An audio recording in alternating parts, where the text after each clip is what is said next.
Welcome into the Strive Sports Podcast. You can find us and follow us at Strive Sports Mo on Twitter and at Strive Sports Productions on Instagram. This is not the most orthodox way of doing an intro card, but I deleted my last file and, of course, had to come up with a backup plan. As always, I appreciate you guys tuning in for the first inaugural episode of Strive Sports Podcast. With our first inaugural episode, we take a look at one of the most coveted names, I would say, in the USFL, that being Scooby Wright III. He was a Arizona Wildcat legend from 2013 to 2015. Obviously still is a legend, but he went from being a two-star athlete, proving that stars don't matter for high school recruits, onto being one of the most talked about, one of the most prolific defensive players for the Arizona Wildcats and arguably in all of FBS. So this week we dive in and take a look at his career at Arizona, talking about some of the MMA training that he is doing during the offseason, and then we dive into his time at Arizona and even back in high school at Cardinal Newman when he was coming up and what translated over from Cardinal Newman to Arizona. A lot of neat perspective, a lot of neat insight on his upbringing and his professional career. Scooby is such a tremendous person, humble but hardworking, and just a powerhouse, a dog to say the least. He lives up to his name, the Sharkdawg. So sit back, enjoy as I interview Scooby Wright for the first episode of the Strive Sports Podcast. Was the only defensive player voted for Heisman Trophy candidacy back in 2014, finishing 9th in voting. So in 2014, in his sophomore season with the Wildcats, my esteemed guest recorded an astounding 6 forced fumbles, 163 tackles, 29 tackles for loss, and a whopping 14 sacks. Does that sound about right? Something like that. Something like that, and was touted as one of the most prolific defensive players in college football during his tenure. At the conclusion of a stellar sophomore season campaign at the U of A, this man would go on to win a plethora of coveted college football awards, including the Pac-12 Pat Tillman Defensive Player of the Year, the Bronko Nagurski Trophy, Chuck Bednarik Award, and the Rotary Lombardi Award. He held stints across a multitude of professional football leagues, including the National Football League, the AAF, the XFL, and most previously, the United States Football League. And that said, he is a two-time USFL champion with the Birmingham Stallions, having won a title both in 2022 and 2023, and his social handles are a keen reminder that stars indeed do not matter for high school recruits when it comes to recruitment.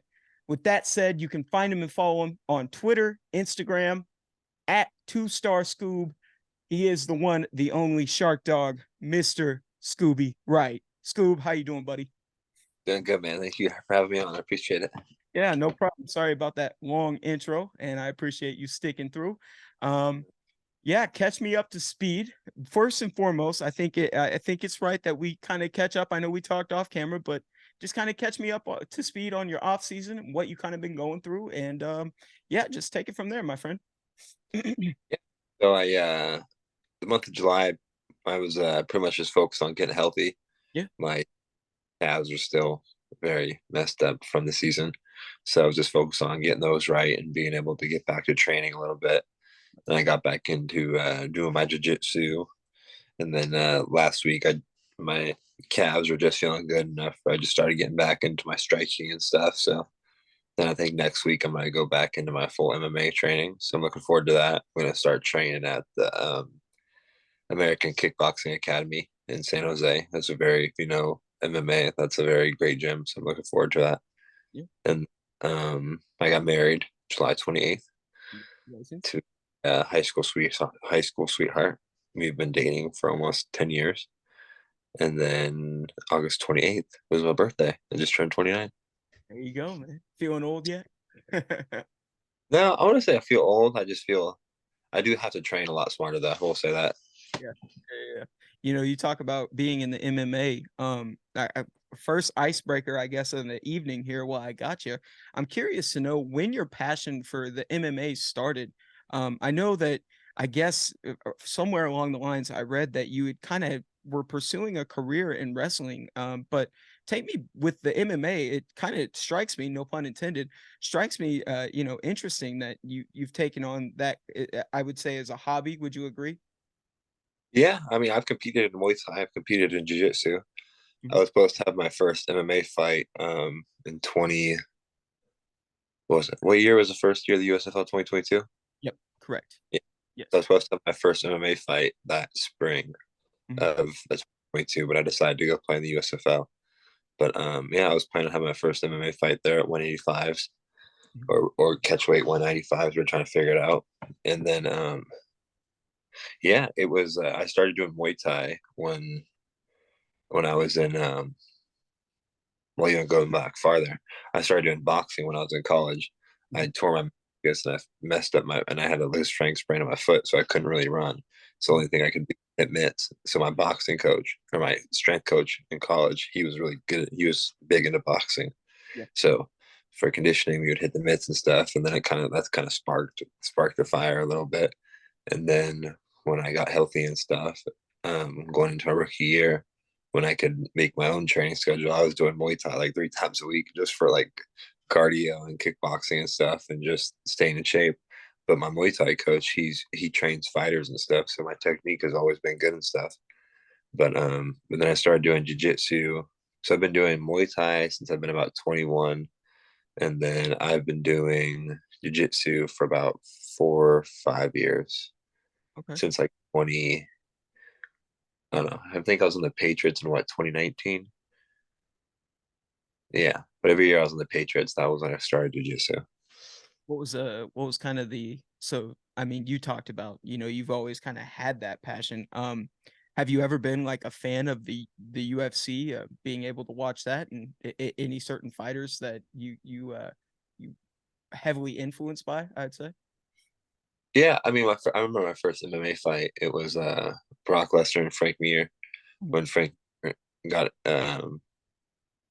Brock in I think it was a knee bar and ankle lock. I can't remember, or heel hook, one of those three. I can't remember. But yeah, that was crazy. I remember being a little kid. That was my first MMA fight because me and my dad used to always watch WWE as a kid. My dad was a and we'd always watch it. I would beg him to order the pay per view. So when I found out Brock Lesnar was fighting MMA for real, and I was like, oh damn, I gotta watch that, Dad. So me and my dad bought it, and then um, yeah, one of my biggest regrets was like not wrestling in high school. Like hindsight, like my high school wrestling coach begged me, and I was just like, yeah, I'm gonna go play basketball to help me with my athleticism of football. And it's like it Mhm. really does. I feel like me wrestling would have helped me in my athleticism for football way more than basketball would have. I got you. I'm curious to know. So like I guess you probably would have grown up during, because I'm a little bit of a WWE fan myself. Um, it would have been probably what The Rock, Steve Austin, DX, probably around the time. Maybe I don't know. No, that Right. was that that was a little before my time. Okay. So like I was on like the tail end. Like I remember like the first people I watched was like Batista, John Cena. It was like prime Batista, John Cena, like John Cena and Edge. Okay. Like the are like those two guys were like I remember they were like the top dogs. Then like Randy Orton. R Yeah, Truth, who? R Truth, Mark Henry. Oh yeah, Big. Mark Henry. He wasn't as big, I remember. And then because I really only watched Raw, I really didn't watch SmackDown, so that was kind of the thing. So yeah, Well, I want to continue on. Going down memory lane. We talk about your high school days. So what was when did you first find your passion for football? Has it always been football? And what kind of drove you? What kind of gave you that fire that I'm gonna pursue this, I'm gonna run with it, and I'm gonna exceed at it, and I'm gonna excel at it? What was kind of that first glimpse, or the first I guess come to reality, if you will? I'm yeah, that passion. yeah. So my dad kind of goes back to my parents. I come from two extremely hardworking parents, Mhm. uh, and my dad he was a really good high school football player. Was a junior college All American, And then he was a fullback guard and big dude, like 6'2", like 260. And then he went on and played college ball. And then my sister Ashley, she was D1 softball pitcher. She could go anywhere she wanted in college. And I used to go on her recruiting visits. So I remember I used to go like, I remember we went to like University of Texas Longhorns, like Austin, Texas, and I got to meet the football coach, run around in the stadium. I come back home wearing decked out in a 34 jersey, and I'm wearing orange head to toe. And then it was like where I had like some Fresno State gear. Then she ended up going to University of Illinois. So that kind of started a little bit, and then she was always hardworking and stuff. And I saw how she worked, but I kind of took it to the next level and kind of came a little like obsessive about it. Yeah. Well, you talk about your work ethic and observing it firsthand myself, being able to see you, I know this past season in the USFL it was a little bit of an uphill battle considering that you were dealing with injury, but I was very observant of your work ethic and side note here. I wanted to say I commend you for your work ethic because I see that fire in you whenever you're, out there at practice. You're given 110.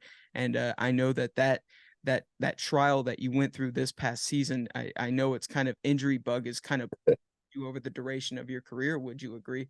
And just and seeing you overcome that and just trying to battle that adversity, man, I got a tremendous amount of respect for you.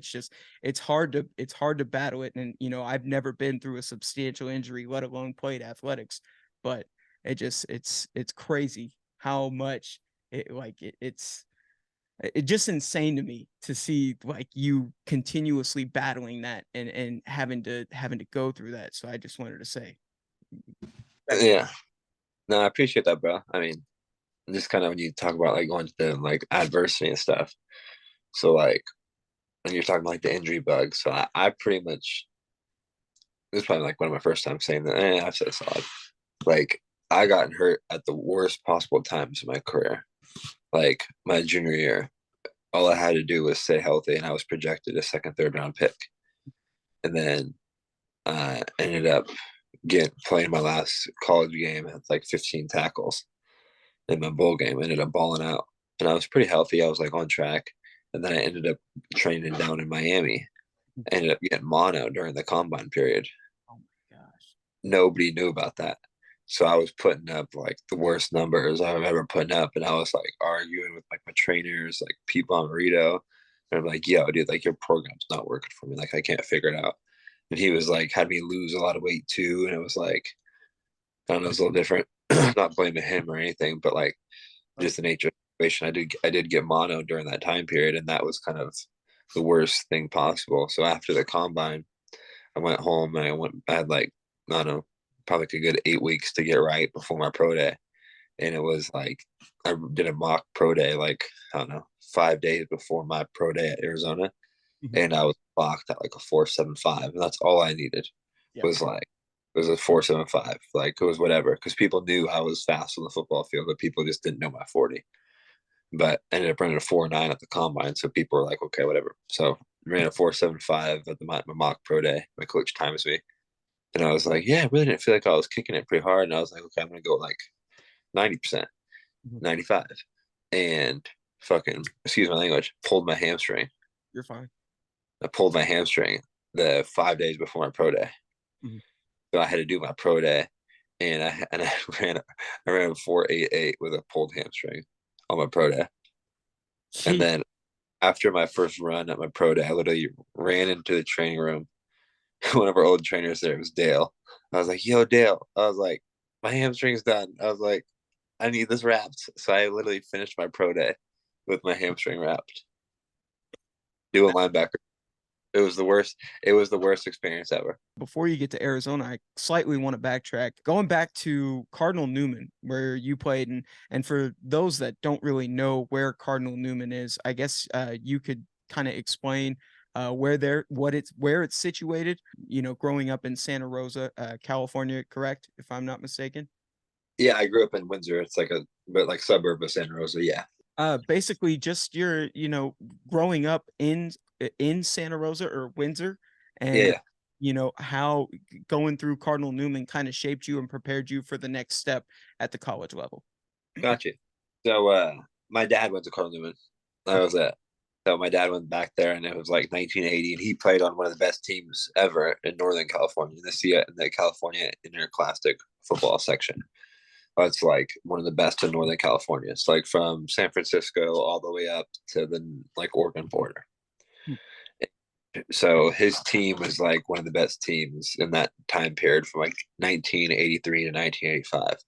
Okay. Played for a legendary coach, and his coach was really good and stuff.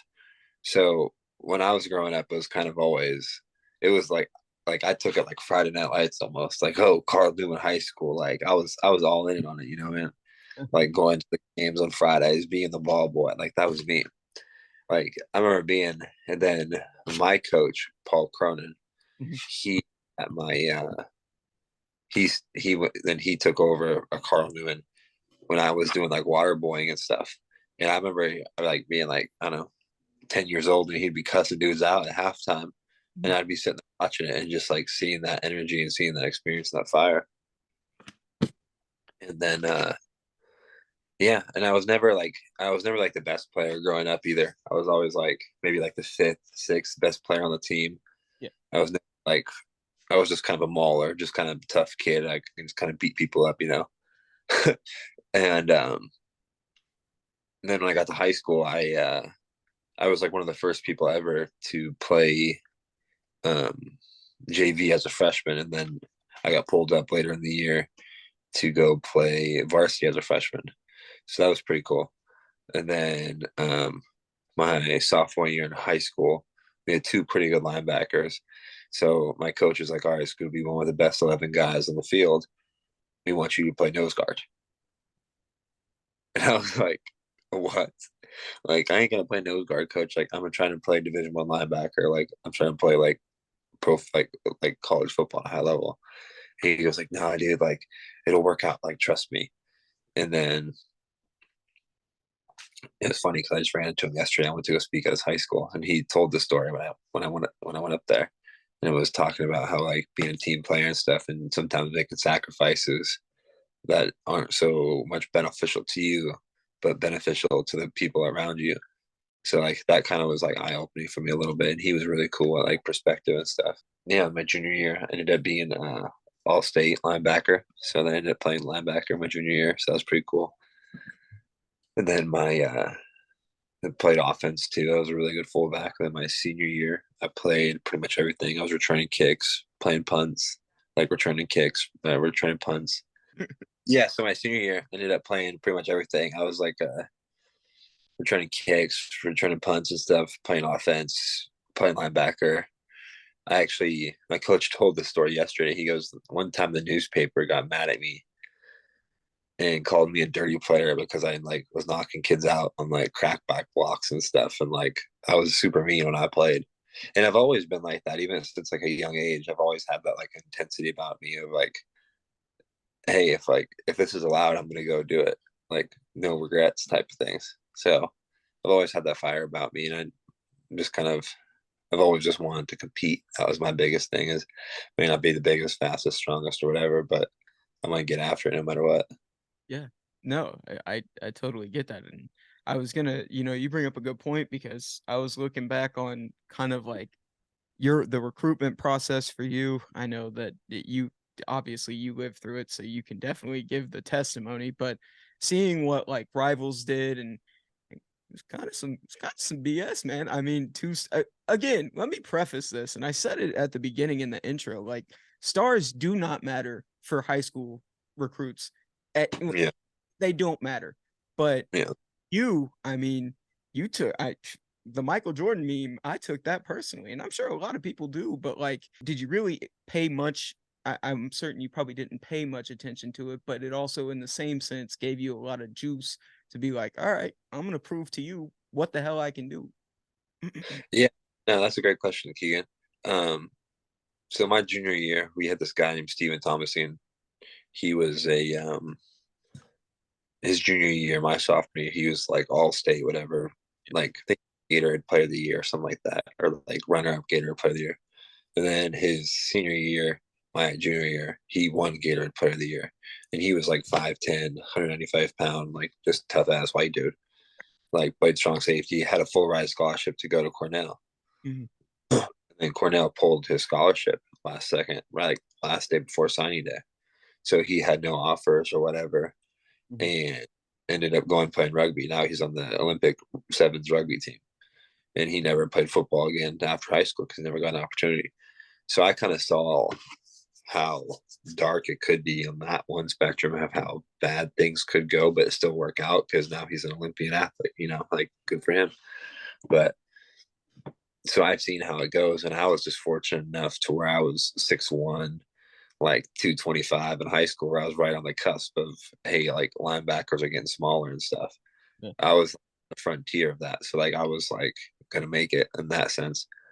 But the thing that always kind of bothered me was when I went to like the Nike SPARQ combine, I Mhm. had one of the highest, like I might not be the fastest in a 40, but I'm pretty athletic.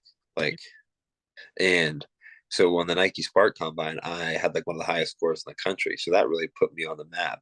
I think my score was like 136. And I think there was only like a handful of athletes who had some, some, there's only like a handful of athletes that had a higher score than me. And it was like Tim Tebow, Reggie Bush, like some crazy dudes. Cause I ran 4.85 or something like that, 4.88, but I killed it on my vertical and like everything else. Like it was like through the charts. I just gonna stop you real quick, just out of curiosity, because I was uncertain. So, what is the Nike Spark Combine? Can you kind of elaborate on what Oh that? my God.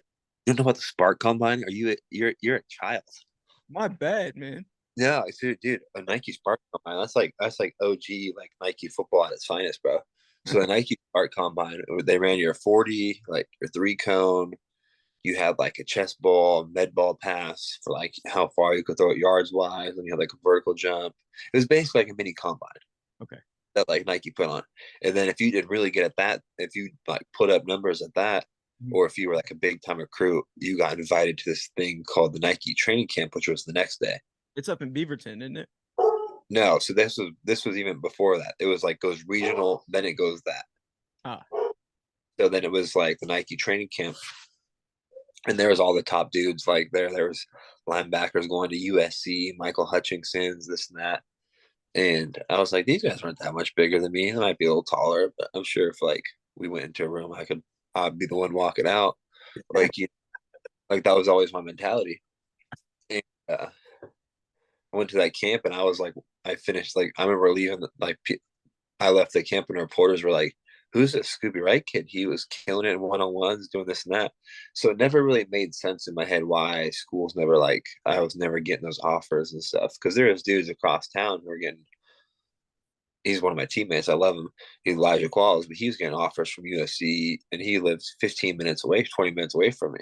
yeah. And they never came out to my high school, and the ones who did, it was like University of Utah said I was too small. Like San Jose State didn't even want to offer me, Yeah. like some like crazy stuff. And then, but it was wild though because University of Arizona offered me off a 14 play highlight film, sight unseen. Literally called my coach and said, "Hey, we want to offer this kid. We Wow. see some." That was so during that time, that was who was the gentleman that I believe the gentleman that reached out is the DC at NC State now, isn't he? He was a I want to say he was a coordinator up at West Virginia after it was I can't remember his name for the life. Yeah. So the person who actually found my film and who put it in Rich Rod's hands was this guy named Reed Williams and this guy named Coach Capone. I can't remember Coach Capone's first name. I'm blanking on it. Damn. And they were like both GAs at the time. And Okay, my mom was recruiting at the time, so she would email it to everybody. got you. She like GAs, everybody. And they ended up seeing it and they watched it. I liked it because my highlight film was pretty good because it was like me playing fullback, me returning a kick for a touchdown. This was my junior year highlight film Hmm. and playing multiple things and being like pretty athletic and just being tough. So it was pretty impressive. But yeah, not many schools wanted it, but they offered me off that. And then my dream school was Boise State, and I was supposed to, and I was at Boise State the day before I committed to Arizona. So that was kind of interesting. And then Wait, so you were up in Arizona visiting? Like you were on a visit there, official visit, or the day? No, it was like the end of my June. It was like end of my junior year. I was about to go on a camp circuit because Okay. people were unsure of me, but they knew I could play ball. So I was supposed to go to Oregon, Washington. No, I was supposed to go to Oregon. I was supposed to go to like four schools. I think it was like Oregon, Nevada,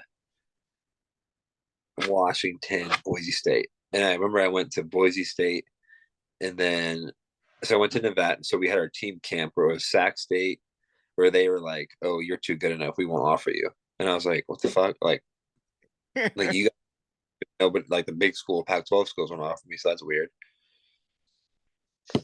And then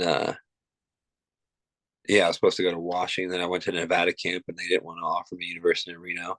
I left there.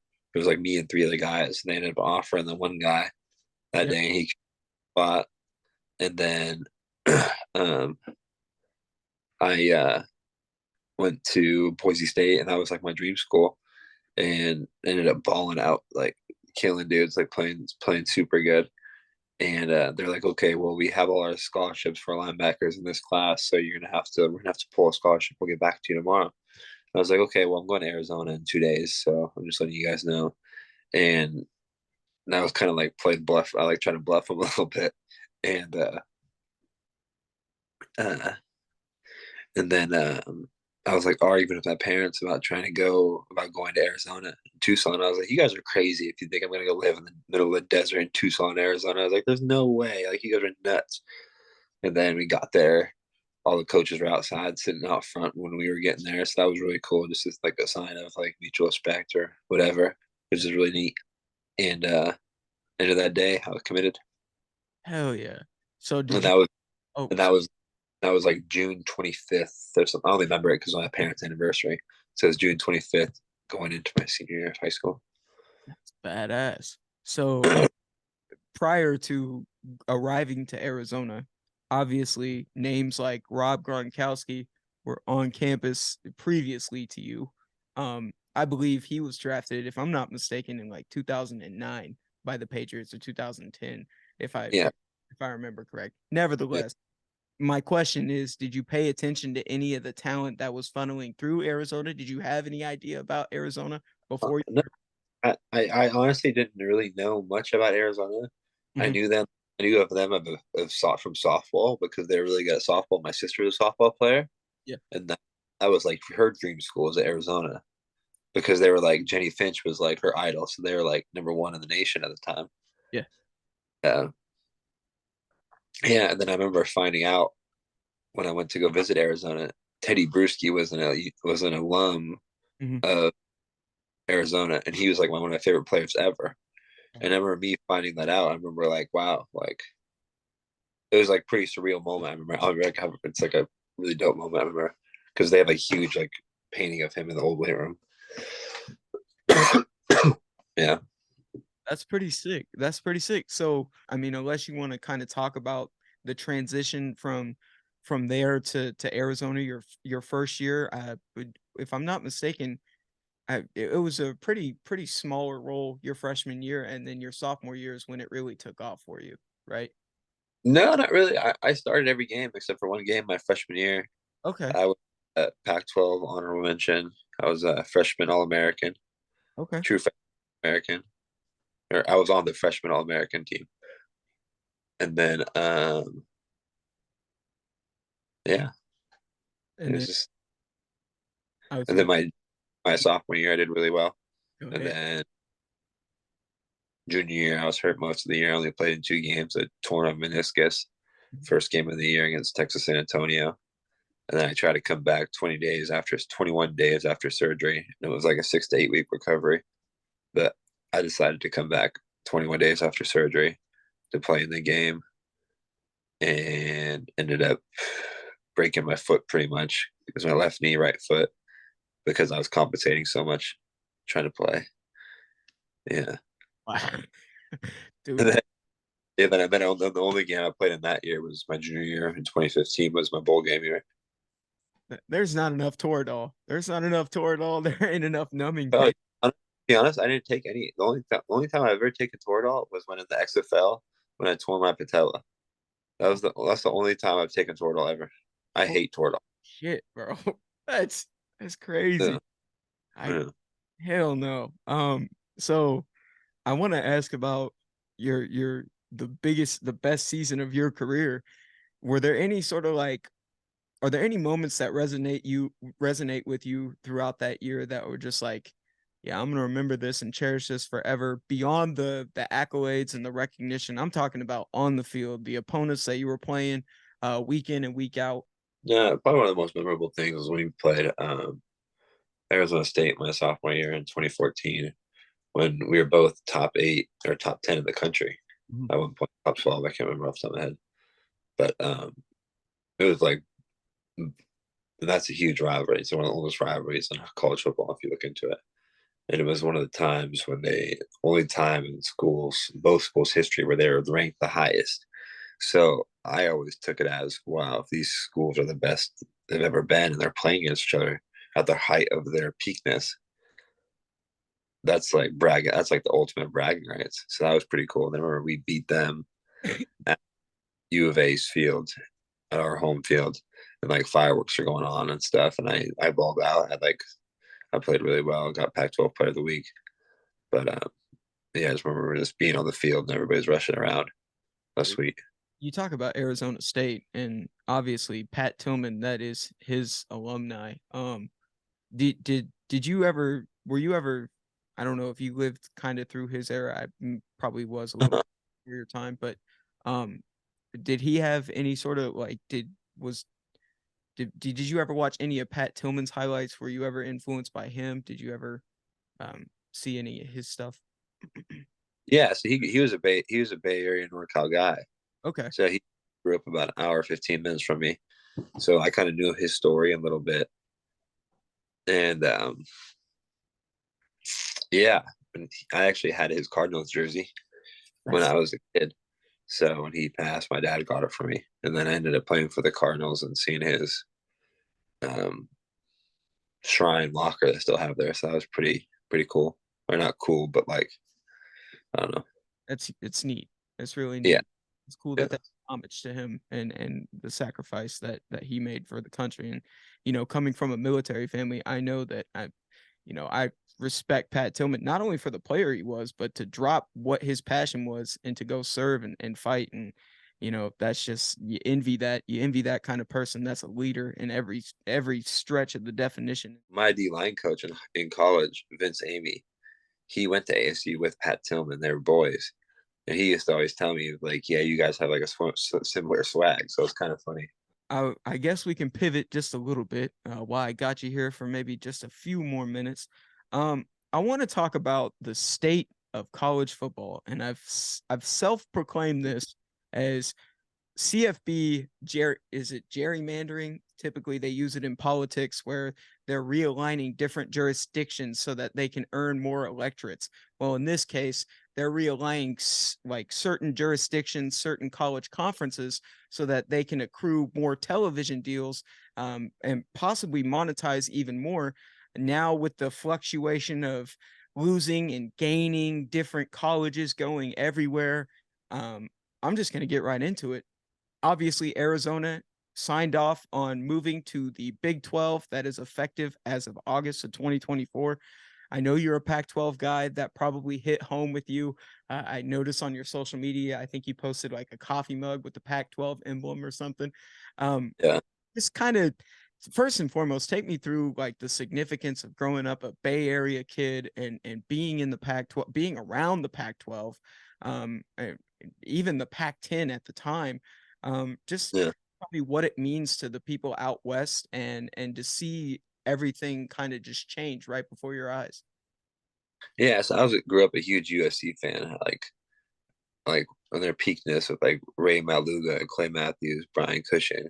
I Mhm. was a huge era. So like when USC was dominant, like Reggie Bush, Matt Leinart, Carson Palmer, even like being a Bay Area kid and just seeing that, and then seeing the success they had, and just I don't know, West Coast football was different. It was a little more exciting than the SEC. It was just a little different, a little more electric. I feel like, And yeah, it was great. And then just seeing the way the conference fell apart, it was just very sad to see because it was one of the oldest conferences in college football. So it was just kind of sour about that as a Pac-12 alumni. Yeah. Um, I guess with them going to the Big 12 now and making that transition, obviously you go through this season, you got to finish out this final season with the Pac-12. Do you think things might be on the up and up, or how do you foresee the transition going for them as they merge into the Big 12 next year? Keep in mind they've got Arizona State, so they maintain that rivalry, the long rivalry, and teams like Colorado are joining the Big 12 next year. Yeah, how do they kind of deal with the transition? Man, I'm so tired of hearing about Colorado. Colorado needs to win a few games before people even like. I like Coach Prime. I love all that. But dog, when's the last time Colorado we went to a bowl game? Like they were terrible when I was in the conference. Their last time they were even relevant was when they were in the Big 12. They might have had like one good fluke year, but okay, that's where we're at for the Colorado. But um, no, it's super cool that Arizona ASU they kept that together. I think that's really good for both schools. Um, but for Coach Fish, this is going into his third year, Jed Fish, and um, then someone asked me this question a few weeks ago when I was down in Tucson, and I used the analogy, the faith of a bamboo tree. If you know about that, if you know that, you know that analogy. No, can't say I do. Sorry, bud. So the the way a bamboo tree grows, right? You plant it first year, doesn't grow. Second year, doesn't grow. When it hits like the third year mark, that thing grows 10 feet a month. Mhm. So that thing shooting up, just Yeah. so it's kind of just, yeah, they're kind of in that last year was kind of their like that processing a little bit. They were getting right. They had a little growth, but they were still kind of whatever. But I think this year is going to be a big year for them. I think it's going to be great for the Arizona football to get finish in the Pac-12 on a good note heading into the Big 12. Yeah, because you talk about Fish's impact, and obviously previously to him it was Kevin Sumlin, who was the A&M, formerly known as the Texas A&M coach, who was there during the time of Johnny Manziel. Yeah, he didn't do too much for your program. Arguably, the last most recent success you had was during your time. It was under Coach Rich Rod. Um, Yeah, I've seen, I've seen this track where you go from 1-11 in 2021 Fish's first year, and then you gain 4 wins, 5-win team in 2022 last year, and this year. I mean, what's your projection for them record wise? Do you think you could pinpoint something? Do you have any bold prediction for them as they cap off their time in Pac-12? I think if they go to a bowl game, that'll be great for them. But if they get around the cusp and they fall short, that's a win. But I think if they just keep winning, get to a bowl game, I feel like that'd be great for the program. For their culture, are they bought in to Coach Fish? You think that they're bought in and invested, and they want to see him carry on into the Big 12? Yeah, 100%. I mean, I think he just got into an extension too. To be honest, him and the AD are real tight. They're they're going to be there. I think they're both going to be there together as long as they're there, which is a good thing. I think having some uh, what's the word? What I'm looking for, stability in a school in the long run really helps out. Your thought on the NIL, name, image, and likeness. That's what I was going to ask you about. That's Oh the final question. What's your thought on that? What's your take? man, if they had that when I was around college, the NIL, I would have stayed in college for 10 years.